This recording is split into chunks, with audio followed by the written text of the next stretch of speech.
여러분 편지 받아보신 적 있으시죠? 편지는 참 좋은 거죠, 그렇죠? 나름 아날로그 감성이 있죠, 편지.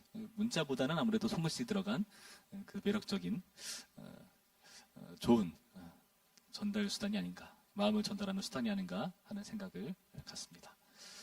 그런데 좀 가끔 가다가 생뚱맞은 편지 받을 때 있어요. 물론 집에 우편물이 잘 못 오는 경우도 있겠지만은 제가 군대에 있던 시절에 그 신병교육대 가서 이렇게 막 훈련을 하잖아요. 근데 신병교육대로 막 이렇게 편지를 보내는 사람들이 있어요. 보면은 동기들 막 많은 사람들인데 막 다 편지가 와요. 누구한테 왔냐 하면서 막 편지 나눠줘요. 근데 대부분 다 여자친구. 저는 속으로 막 저주했죠. 개집지어다 하면서. 되게 기분이 안 좋더라고요. 그러다가 저도 언젠가 편지가 왔습니다. 드디어 저에게도 편지가 왔어요. 여성 이름이었어요. 기대하는 마음으로 꺼내서 읽으려는데 글자가 없었습니다. 빈종이가 왔어요. 무슨 뜻일까요? 군대 있으니까 확인할 길이 없잖아요. 근데 전화통화도 한 번씩 막 쉽게 할 수도 있는 때도 아니고, 나중에 휴가 나가서 물어보니까 편지 쓰려고 편지 봉투 사놓고 다 해놨는데 어머니가 써는 건 줄 알고 책상에 있는 거 그냥 붙이셨더라. 그래서 왔다고 하더라고요. 그래서 저는 수많은 생각을 했거든요. 그걸 보면서 이게 무슨 뜻이지? 그래서 별의별 생각을 다 했었는데 생각보다 별일이 아닌 것을 보면서 그냥 좀 씁쓸했습니다. 여러분, 누군가 나에게 어떤 의견을 전해줄 때 그 말은요, 나와 관련이 있고 나에게 주는 그런 메시지여야 되잖아요. 근데 대부분 언제 우리가 귀를 닫고 말을 듣지 않습니까? 나에게 하는 그 말이, 나에게 전하는 그 글이 나와 별로 상관이 없어 보일 때 우리는 별로 신경 쓰지 않습니다.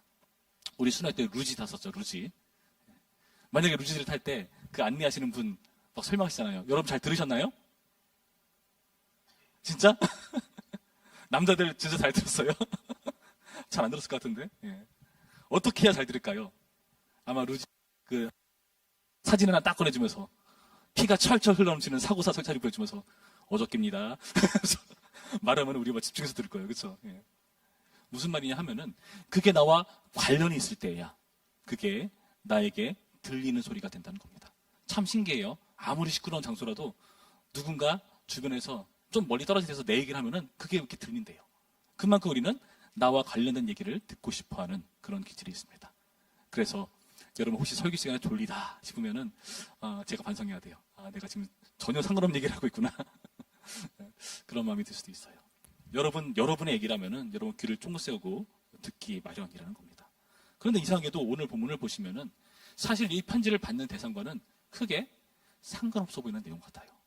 지금 우리가 지난 시간에 쭉 이어서 그 포로로 끌려가 버린 유다 백성들에게 지금 하나님의 말씀을 편지로 지금 예레미야가 보내준 거거든요. 그래서 우리가 지난 시간에 본 내용은 뭐였죠? 일상에 집중하고 하나님께 집중하는 그 기다리는 기간을 보내라. 그런 말씀이었는데 그 이후 굉장히 이상한 말씀을 하고 있어요. 지금 갑자기 뜬금없이 여러 행악자들을 지금 지적하고 계십니다. 누구를 지적하는가? 바로 아합, 시드기야, 스마야 이런 사람을 지적하고 있어요. 20절 말씀 볼까요? 그런즉 내가 예루살렘에서 바벨론으로 보낸 너희 모든 포로여 여호와의 말씀을 들을지니라. 만군의 여호와 이스라엘 하나님께서 골라야의 아들 아합과 마아스의 아들 시드기야에 대하여 이와 같이 말씀하시니라. 어떤 말씀을 하죠? 그들은 내 이름으로 너희에게 거짓을 예언한 자라. 그러니까 거짓 예언자라고 지금 아합과 시드기야를 얘기하고 있어요. 그 결과 그들을 어떻게 하겠다? 21절 뒷부분에 그가 너희 눈앞에서 그들을 죽일 것이라. 느부갓네살에 죽게 될 것을 죽음을 예고하고 있죠. 그리고 22절에 바벨론에 있는 유다의 모든 포로가 그들을 저주거리로 삼아서 저주거리로 부른대요.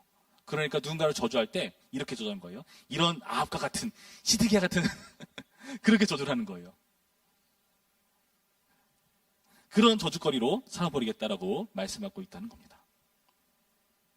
아합과 시드기야 나쁜 사람이죠. 거짓 선지자입니다. 그리고 이러한 벌을 받을 만합니다. 실제로 그들은요 그 거짓된 삶을요 그 행동으로도 그 거짓을 확증했거든요. 21절 뒷부분 보시면은 거짓을 예언했다. 그 거짓에 대한 내용을요, 어떻게 하는가? 23절 볼까요? 23절. 이는 그들이 이스라엘 중에서 어리석게 행하여 그 이웃의 아내와 간음하며, 뭐죠? 7계명을 어겼습니다. 내가 그들에게 명령하지 아니한 거짓을 내 이름으로 말함이라. 이들은 거짓을 행했고 자신이 그런 거짓 선지하는 것을 확증했어요. 말로는 선자인 척 얘기했겠죠. 하나님의 말씀이다 이렇게 얘기를 했겠죠. 근데 그 행동 자체가 하나님을 어기는 지금 행동을 하고 있거든요. 말씀과 불일치한 삶을 살고 있다는 겁니다. 여러분, 이 말씀을 우리가 어떻게 받아들여야 될까요? 우리도 말씀과 행동이 일치하는 삶을 살아야 되는데 그렇지 못할 때가 있습니다. 특히 저 같은 목사 같은 사람, 그리고 여러분 교사하시잖아요. 부서에서 교사로 섬기시는 분들, 그리고 목자, 부목자로 섬기시는 분들. 굉장히 곤란한 상황은 뭐냐면은 내가 배운 게 있고 들은 게 있고 이것을 다시 가르쳐야 되는데 얼마나 자격이 안 된다. 그러면 의미가 떨어지거든요. 그런 난감한 일들이 발생하거든요. 말씀과 불일치한 삶을 지금 이야기하고 있다는 겁니다. 스마야라는 사람은 어떻습니까? 24절 말씀 볼까요? 너는 느헤라 사람 스마야에게 이같이 말하여 이르라 하면서 26절부터 말씀을 쭉 보시면은 지금 길게 말하고 있는데 결국에 무슨 말인가 하면은 예레미야 왜 그 나쁜 그 선지자 그 가만 놔두고 있느냐 그런 말을 하고 있는 거예요. 그러니까 예레미야라는 참선자를 지금 괴롭히고 곤란하게 만드는 그런 글을 지금 전하고 있다는 겁니다. 이 스마야라는 사람이 말이죠. 어떻게 됩니까? 32절 말씀에 그러므로 여호와께서 이와 같이 말씀하시니라 보라 내가 느헤란 사람 스마야와 그의 자손을 벌하리니 자손까지 벌하신대요. 그가 나 여호와께 폐역한 말을 하였기 때문에 라고 말하고 있습니다. 그래서 복된 일을 못 보게 될 것이다. 실제로 그가 거짓 선자인 이유는 참 선자를 박해하는 것 자체가 거짓 선지자라는 증거겠죠. 하나님의 사람을 곤란하게 하고 있다는 겁니다. 또 어떻습니까? 16절부터의 말씀 볼까요? 16절 말씀. 다윗의 왕자 앉은 왕과 이성에 사는 모든 백성 곧 너희와 함께 포로되어 가지 아니한 너희 형제에게 여호와께서 이와 같이 말씀하셨느니라. 지금 유다 남은 자들을 얘기하고 있어요. 누구한테요? 포로들한테. 지금 이들이 하나님께 순종하지 않았어요. 불순종을 했어요. 19절 말씀 뭐라 되어 있습니까? 너희들이 내 말을 듣지 않았기 때문이니라 하면서 그에 대한 결과로 칼과 기근과 전염병으로 곤란하게 만들어 버리겠다가 바로 18절, 17절 말씀이에요. 참 선지자를 외면하고 불순종하는 그런 유다 남은 자를 포로 지금 폭로하고 있다는 겁니다. 말씀을 외면하고 있다는 거죠. 볼까요? 말씀과 불일치한 삶, 말씀을 박해하는 삶, 말씀을 외면하는 삶. 거짓 선지자, 유다 남은 자를 지금 폭로하고 있는 내용을 우리가 보고 있다는 겁니다. 이 말을 듣는 포로들의 표정이 어떨까요? 여러분과 비슷할 겁니다. 그래서 뭐 어쩌라고. 왜죠? 자기들 얘기가 아니거든요. 편지 써서 보냈는데 전혀 엉뚱한 말이 써 있는 거거든요. 갑자기 아합과 시드기야, 스마야, 유다 남은 자. 우리는 그들이 아니거든요. 지금 이 사람들은요, 어떤 사람이죠? 포로로 끌려가 버린 사람들이에요. 전혀 딴 세상 얘기를 지금 듣고 있는 거예요. 하나님 그래서 뭐 어쩌라고요? 우리는 그들과 지금 상관없잖아요. 떨어져 있잖아요. 우리는 별개잖아요. 그런 상황에서 지금 하나님께서 마치 잘못 정한 것처럼 지금 말씀을 전해주시고 계시다는 겁니다. 여러분 그럴 때 있지 않습니까? 설교 들을 때 그래서 뭐 어쩌라고 그게 나랑 뭔 상관이라고 싶을 때 언제가 제일 짜증납니까? 요즘은 모르겠는데 저 학창시절에 단체 기합을 그렇게 많이 받았어요. 근데 항상 저는 마음속에 드는 게 제가 하는 거 그거를 왜 그것 때문에 우리 전체가 다 기합을 받아야 되는 그런 억울함. 그렇죠. 집에서 잘못하면 어떻죠? 부모님이 보통 어떻게 혼냅니까? 별로 잘못하지 않은 것 같은데 같이 혼나지 않던가요? 보통? 그러니까 언니 네가 잘했어야지. 그러니까 동생이 네가 양보래. 또 이렇게 언니가 잘했어야지. 막 그러한 말을 듣는 억울한 상황들. 나와 상관없어 버리는 그런 말들은 우리는 듣기 싫은 법입니다. 그러나 여러분, 오늘 말씀을 과연 이것이 나와 상관이 없는 말인가? 이 상관이 없는 말인가를 여러분 주목해서 보시기 바랍니다. 19절 뒷부분에 뭐라 되어 있죠? 19절 말씀 볼까요? 여호와의 말씀이니라 너희들이 내 말을 듣지 않았기 때문이니라. 여기서 너희들은요, 유다의 남은 자들을 말해요. 내가 내 좋은 선지자들을 너희들에게 꾸준히 보냈으나 너희는 그들의 말을 듣지 않았느니라. 여기 나타난 너희는이란 표현이요, 원문의 의미는 너희는이 아닙니다. 너희도예요. 너희도. 너희도 듣지 않았다가 원래의 표현입니다. 너희도는 누굽니까? 유다의 남은 자들? 아니요. 포로로 끌려가 버린 지금 이 편지를 받는 대상들을 말해요.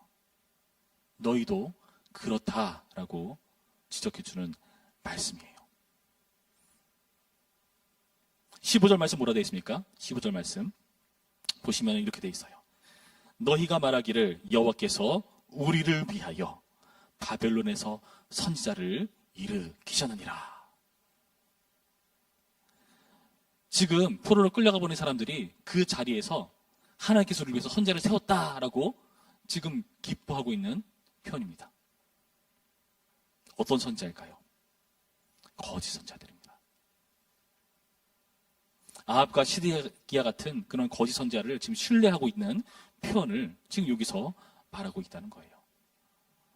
지금 이들도 똑같은 위기 가운데 빠져 있는 상황이라는 것을 우린 놓쳐선 안 됩니다. 그렇다면은 오늘 본문에 나타난 지금 이 유다에 남아있는 자들에 대한 비판은요, 이들에 대한 비판이 되는 거예요. 반면교사라고 하죠. 우리는 항상 배울 게 있습니다. 안 좋은 걸 보면은 난 저렇게 하지 말아야지, 최소한 이걸 배우는 거죠. 그걸 반면교사 삼는다고 합니다. 여러분이 오늘 말씀을 통해서 여기 나타난 바벨론 포로들이 이 유다 남은 자들에 대한 지적의 말씀을 통해서 그들을 반면교사 삼아 스스로를 돌이켜야 되는 말씀이라는 겁니다. 이들은요, 참 선자를 못 알아보고 있어요. 아까 읽어봤듯이 거짓 선자들을 선자인 양 취급하고 있고 지금 혼란한 가운데 있다는 겁니다. 무슨 말일까요? 여러분 생각해 볼까요? 포로 지금 포로 끌려가 버린 그 사람들에게 어떤 말이 그들에게 와닿겠습니까? 여러분 어떤 말이 듣기 좋습니까? 내 편 들어주는 말이 제일 듣기 좋지 않던가요? 그렇죠. 내 편 들어주는 말. 그래도 저 사람은 내 마음을 아는구나 하는 그런 말 듣고 싶지 않습니까? 우리가 보통 나에게 좋은 말을 한다 생각하는 그런 내용들은 대부분 내가 듣기 좋아하는 말들이라는 거죠. 이들은 아마 그래서 그들을 과연 우리 가운데 선지자가 있구나, 하나님 우리 가운데 선지자를 세워주구나 하고 기쁜지도 모릅니다. 그래 저 사람이 우리를 위한 말을 해주고 있어. 예레미야는 엉뚱한 편지를 보내고 있는데 근데 저 선지자는 우리의 형편을 아는구나, 우리의 상을 아는구나 하면서 기뻐했을지 몰라요. 우리가 듣기 싫은 말은 외면해버리죠. 나 못했다고 해주는 말, 나를 곤란하게 만드는 말, 내가 죄인이라는 것을 뼈저리게 들춰내는 그런 말은 우리는 별로 좋아하지 않습니다. 그래서 우리는 그렇게나마니 우리를 왜곡시키죠. 열심히 얼짱각도로 셀카를 찍고 열심히 얼굴에 화장을 하고 열심히 SNS를 꾸미고 등등 우리는 우리가 원하는 우리의 모습을 그리고 있는지도 모릅니다. 그래서 하나님의 말씀이 안 들릴 수가 있어요. 여러분 그렇지 않나 한번 생각해 보셔야 됩니다. 오늘 말씀의 주제가 진리를 분별하기입니다. 진리를 분별한다는 것은요, 그 진리 기준이 바로 하나님이라는 것을 우리에 두고 살아가야 되는 겁니다. 나에게 있지 않아요? 나에게 있으면요, 우리는요 대부분 다 내가 스스로 판단하는 사람이 되어가지고 엉뚱한 해석을 하곤 합니다. 부디 오늘의 말씀을 보시면서 여러분 이 유다 남은 자들에 대한 이런 폭로들이 자신을 지적하기 위한 거울이라는 것을 여러분 보시기 바랍니다. 성경을 읽으실 때, 설교를 들으실 때 여러분에게 적용하시기 바라요. 여러분에게. 꼭 듣다 보면은 이상하게 딴 사람 생각나잖아요. 아, 이거 우리 엄마 아빠 들어야 되는데. 아, 이거 우리 내 친한 누가 들어야 되는데. 그렇게 말이죠. 그러지 마시고 나에게 적용해야 되는 겁니다. 그게 중요한 부분이에요. 이것을 못 알아보는 우리에게 도 하나님께서 이렇게 말씀해 주는 게 얼마나 좋은지 몰라요. 23절 뒷부분 뭐라 되어 있죠? 23절 뒷부분 보시면은 이런 거짓, 제 실체를 밝혀내시면서 하나님께서 스스로를 뭐라고 말씀하시는가? 나는 알고 있는 자로서 증인이니라. 하나님은 아시는 분이래요. 그분이 증거를 취하신 증인이라고 말씀하고 계세요. 그리고 또 지금 24절부터 28절까지 말씀 쭉 보시면은 지금 이 스바냐라는 사람이, 이스마야라는 사람이 엉뚱한 글을 보냈다는 것을 하나님이 다 알고 계시고 여기에 기록하게 했습니다. 하나님은 다 알고 계시다는 게 감사한 겁니다. 하나님께서 알고 계시기 때문에 어떤 일이 발생할까요? 우리가 죄악 가운데 그대로 넘어가 버린 것을 가만히 두지 않으시죠. 우리를 귀찮게 하십니다. 우리를 귀찮게 하세요. 계속해서 그 말씀에 맞닥뜨리게 하시고 계속해서 내 주변 상황을 이상한 쪽으로 몰고 가시고 못 알아보는, 못 알아먹는, 제대로 해석할 줄 모르는 그런 우리의 연약함을 아시고 주님께서 친히 알 수 있도록 계시하십니다. 예수님께서 이 땅 가운데 오셨다는 것이 대표적이죠. 우리가 못 알아보니까 직접 보라고 찾아오신 예수님. 모든 것을 아시는 주님께서 우리의 마음까지 다 꿰뚫어 보시죠. 그래서 여러분 그럴 때 있을 거예요. 이게 긴가 아닌가 싶을 때, 그때 우리 마음 가운데 하나님께서, 성령께서 우리의 양심을 건드리시죠. 그래서 이상하게도 이것저것 다 따져봐서 아, 이게 최선의 길이야, 이 정도면 돼 싶은 선택을 했다 할지라도 뭔가 마음이 불편하다, 평안이 없다 싶으면은 여러분 다시 생각해 보세요. 하나님께서, 성령께서 여러분 마음을 지금 건드리신 겁니다. 하나님께서는 그렇게 우리 가운데 역사를 행하시는 겁니다. 우리가 이런 하나님을 의지해야 됩니다. 사실 우리는요, 객관적일 수 없어요. 그렇지 않습니까? 객관적이지 못해요.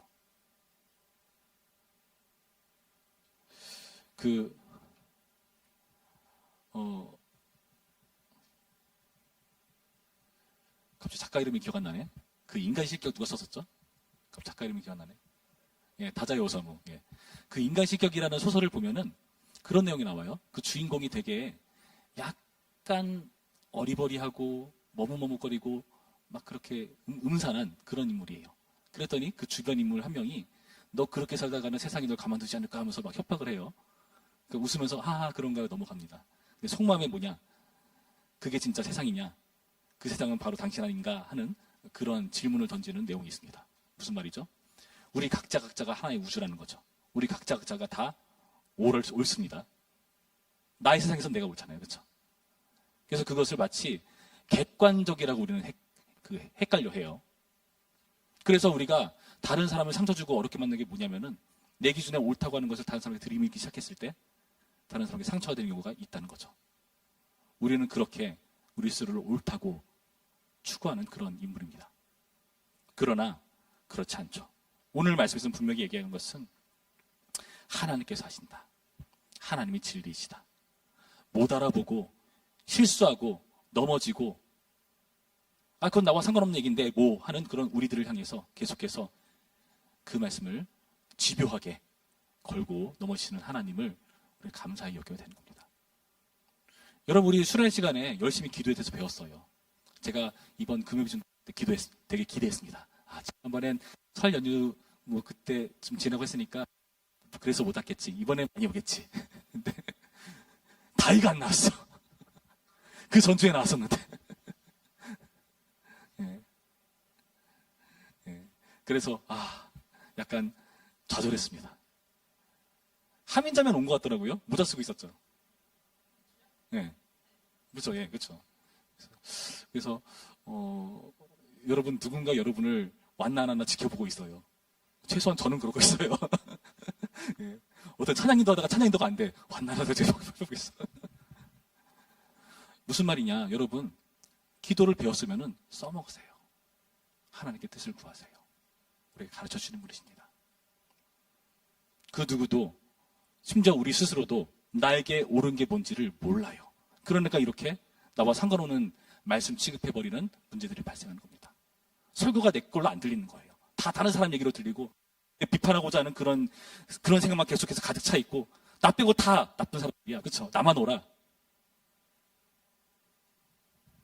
그런 우리인데, 그런 우리를 결국에 지도하시고 바른 길로 이끌 수 있는 분은 주님밖에 없습니다.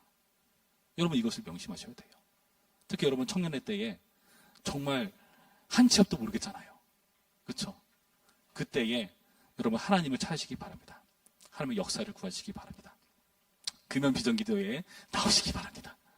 그렇게 기도함으로써 하나님께 구함으로써 모든 것을 아시고 모든 것을 증인이신 그분께서 우리를 건드리시고 여러분의 문제를 끄집어내시고 그것을 해결하기까지 우리 가운데 집요하게 우리 가운데 우리라는 그 세계에 쳐들어오시는 그 하나님을 좀 받아들이셔야 됩니다. 그렇게 됐을 때야 우리의 삶 가운데 변화가 일어나는 거고요. 진리를 분별할 수 있게 되는 겁니다. 이 말씀을 여러분 꼭 마음에 새기시기 바랍니다. 아주 간단한 적용이죠. 금요 비전 기도에 나오시라. 할렐루야. 기도하겠습니다.